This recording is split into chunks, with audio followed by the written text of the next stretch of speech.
ঢাকা আসার কর্মসূচি যার থেকে ঘোষণা হয়েছিল এবং এই গণ অভ্যুত্থান পূর্ববর্তী সময়েও বিশ্ববিদ্যালয় জীবনে তিনি ফ্যাসিবাদের বিরুদ্ধে ছাত্রদের পক্ষে সবসময় লড়াই করেছিলেন। এই গণ অভ্যুত্থান পরবর্তী সময়ে অন্তর্বর্তীকালীন সরকারের অত্যন্ত গুরুত্বপূর্ণ মন্ত্রণালয়ে তিনি অত্যন্ত দক্ষতার সাথে এবং সফলতার সাথে পালন করেছেন। গণ অভ্যুত্থানের আকাঙ্ক্ষা বাস্তবায়নে সরকারের ভিতর থেকে চেষ্টা করেছেন, তিনি পদত্যাগ করেছেন সরকার থেকে। আজকে আনুষ্ঠানিকভাবে জনাব আসিফ মাহমুদ সজীব ভুঁইয়া জাতীয় নাগরিক পার্টি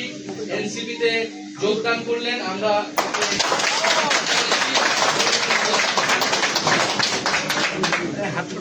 আশা করব আসিফ মাহমুদ সজীব ভুঁইয়ার সাথে আমাদের এই পথ চলা পুরাতন দিনগুলোর মতোই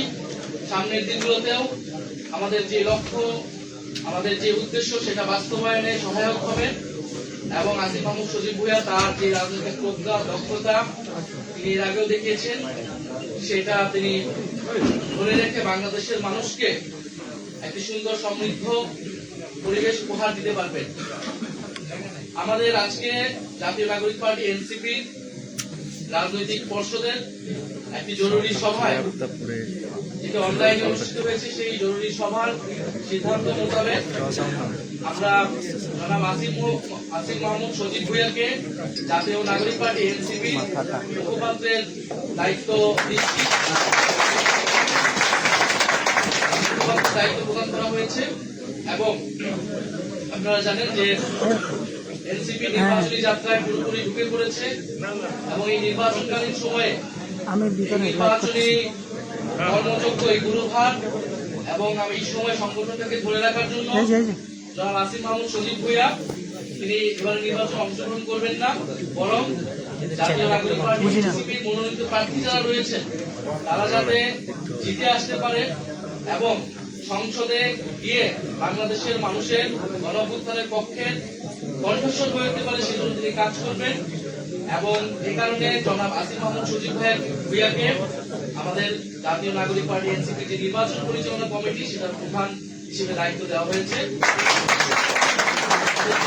নির্বাচন পরিচালনা কমিটি হয়েছিল যেটা প্রধান রাষ্ট্রপতি পাঠিয়েছেন, যেহেতু তিনি নির্বাচনে অংশগ্রহণ করবেন তিনি দায়িত্বটি ছেড়ে দিয়েছেন এবং আমরা আসিফ মাহমুদের কাছে এই পুরো দায়িত্ব হস্তান্তর করছি এবং এই পুরো কমিটিটা পুনর্গঠন হবে। যারা নির্বাচন করবে না এই সময়টাতে সংগঠনের নির্বাচনের কাজে মনোনিবেশ করবে তাদেরকে নিয়ে আসিফ মাহমুদ সজীব ভুঁইয়া এই পুরো দায়িত্বটা নেবেন এবং দলের পক্ষ থেকে আমরা এর পাশাপাশি আসিফ মাহমুদ সজীব ভুঁইয়াকে আমাদের যে রাজনৈতিক পরিষদ নীতি নির্ধারণী আমাদের যে বডি রয়েছে সেটার অন্তর্ভুক্ত হিসেবে আমরা অন্তর্ভুক্ত করেছি আমাদের সভায় এবং পরবর্তীতে আমরা সাধারণ সভায় এটি আমরা সকলের কাছে আমরা সেটার বলে নিব এবং আমাদের গঠনতন্ত্র অনুযায়ী আমরা বাকি কাজ সম্পাদন করবো।